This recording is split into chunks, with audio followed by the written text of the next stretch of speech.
మన డోక్లా ఒక 15 నిమిషాలు పట్టిందండి రెడీ అవ్వటానికి. నేనేం చేశానంటే మూత తీసేసి ఒక్కసారి టూత్ పిక్ పెట్టేసి నేను చెక్ చేసుకున్నాను.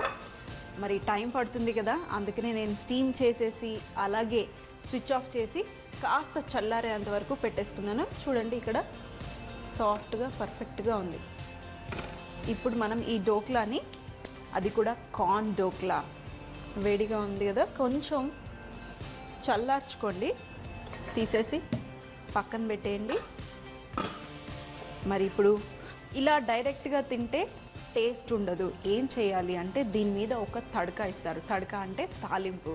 తాలింపు కోసం మనం ఆయిల్, ఒక ప్యాన్ తీసుకొని కాస్త ఆయిల్ వేడెక్కాక మీకు తాలింపుకి మీకు ఏం కావాలంటే అలా వేసుకోవచ్చు. క్యారెట్ తురుము వేసుకోవచ్చు, కొత్తిమీర, కరివేపాకు, ఆవాలు, జీలకర్ర, అన్నీ ఏ టెంపరింగ్ కావాలంటే ఆ తాలింపు మీరు వేసుకోవచ్చు. ఇక్కడ ఆయిల్ వేడెక్కింది, ఇందులో మనం కాస్త ఆవాలు, అలాగే పచ్చిమిరపకాయలు కూడా ఇంకొంచెం ఫైన్గా చాప్ చేసుకుంటే బాగుంటుంది. అలాగే మన ఎవరెస్ట్ వారి హింగువ చిటికెడు, కరివేపాకు, కొత్తిమీర, షుగర్ అంటే పంచదార, కాస్త సాల్ట్, మరి ఎక్కువ కాదు. ఒక్కసారి మిక్స్ చేయండి. ఈ తాలింపులో వాటర్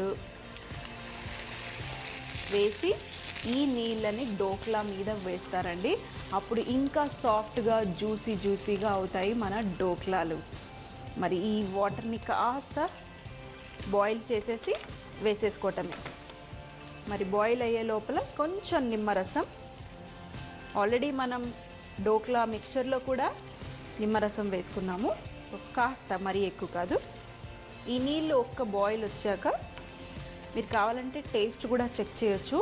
డోక్లాస్ ఎప్పుడు కొంచెం స్వీట్గా, కొంచెం కారంగా చాలా బాగుంటాయి.